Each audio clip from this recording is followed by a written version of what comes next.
कई हजार वर्ष पहले भागवत में सुखदेव जी ने जिस बारीकी से और विस्तार के साथ कलयुग का वर्णन किया है वह हमारी आंखें खोलने के लिए काफ़ी है।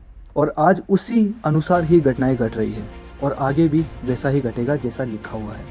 कलयुग यानी कि काला युग, कलह कलेश का युग, जिस युग में सभी के मन में नफरत होगी और सभी मानसिक रूप से दुखी होंगे, वही होगा कलयुग। इस युग में धर्म का सिर्फ 1/4 अंश ही रह जाता है। कलयुग का जो प्रारंभ हुआ था वो 3102 ईसा पूर्व में हुआ था।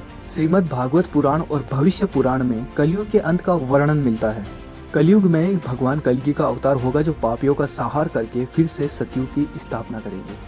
अब आप ये सोच रहे होंगे कि कलयुग का अंत कब होगा, तो मैं आपको एक कैलकुलेशन के हिसाब से बताता हूँ। मनुष्य का जो एक वर्ष है वो देवताओं का एक दिन के बराबर है और मनुष्य के 360 वर्ष देवताओं का ओनली एक दिव्य वर्ष होता है। अब जो हमारा वर्ष होता है वो सौर वर्ष होता है और देवताओं का वर्ष होता है वो दिव्य वर्ष होता है। तो सतयुग जो था वो 4800 दिव्य वर्ष का था, यानी कि हमारे हिसाब से 17,28,000 वर्ष का था। त्रेता युग जो था वो 3600 दिव्य वर्ष का था, यानी 3600 दिव्य वर्ष का था। तो वो हमारे हिसाब से 12,96,100 वर्ष का था। द्वापर युग जो था वो 2400 दिव्य वर्ष का था, यानी कि हमारे हिसाब से 8,64,000 वर्ष का था। और कलयुग जो है वो 1200 दिव्य वर्ष का है, यानी कि हमारे हिसाब से 4,32,000 का। अब सतयुग, त्रेता युग, द्वापर युग और कलयुग, इनका एक चक्र होता है। ये जो टोटल चक्र होता है ये चतुर्युगी चक्र माना जाता है इसे। और जो पूरा जो चक्र होता है ये 12,000 दिव्य वर्ष का होता है। ये जो हमारे हिसाब से होता है ये 43,20,000 वर्ष का होता है। इस मान से कलयुग का काल 4,32,000 साल लंबा चलेगा। अभी तो कलयुग का प्रथम चरण ही चल रहा है। जैसे मैंने बताया था कि कलयुग का प्रारंभ 3102 ईसा पूर्व में हुआ था, जब 5 planet Mars, Mercury, Venus, Jupiter and Saturn जब ये मेष राशि पर 0 डिग्री पर हो गए थे, तब 3102 ईसा पूर्वी थी।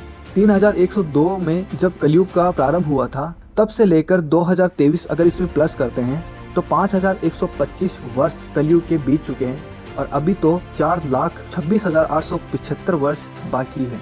श्री सुखदेव जी पारीक्षित जी कहते हैं कि जब घोर कलयुग आता जाएगा तब सभी धर्म, सत्य, पवित्रता, क्षमा, दया, आयु, बल और मेमोरी का लोप होता जाएगा, अर्थात लोगों की आयु भी कम होती जाएगी जब कलिकाल बढ़ता जाएगा। कलयुग के अंत में जिस समय कल के अवतार अवतरित होंगे उस समय तो मनुष्य की परम आयु भी केवल 20 से 30 वर्ष की होगी जिस समय कल के अवतार आएंगे। चारों वर्णों के लोग बोने के समान हो जाएंगे, गाय भी बकरियों की तरह छोटी हो जाएगी। कलयुग के अंत में संसार की ऐसी दशा होगी कि अन्न नहीं लगेगा और एक ऐसा समय आएगा जब पेड़ों पर फल नहीं लगेंगे। धीरे धीरे ये सारी चीजें विलुप्त हो जाएंगी। सभी लोग एक दूसरे को लूटने में रहेंगे। कलयुग में समाज हिंसक हो जाएगा और जो लोग बलवान होंगे उनका ही राज चलेगा। मानवता नष्ट हो जाएगी, रिश्ते सारे खत्म हो जाएंगे, एक भाई दूसरे भाई का शत्रु हो जाएगा। जुआ, शराब, कॉन्फ्लिक्ट और हिस्सा ही धर्म होगा। श्रीमद् भागवत पुराण के 12वें स्कंद अध्याय 2 में लिखा है कि भगवान का कल की अवतार कलयुग के अंत और सतयुग के संधिकाल में होगा। जैसा कि शास्त्रों में बताया गया है कि भगवान राम और श्री कृष्ण का अवतार द्वापर और त्रेता युग के अंत में हुआ था। इसीलिए जब कलयुग अपने अंतिम चरण में होगा और उनका अंत निकट आ जाएगा तब भगवान कल्कि का अवतार लेंगे और अधर्म को संपूर्ण नाश करके फिर से चक्र को घुमाकर सतयुग की स्थापना करेंगे।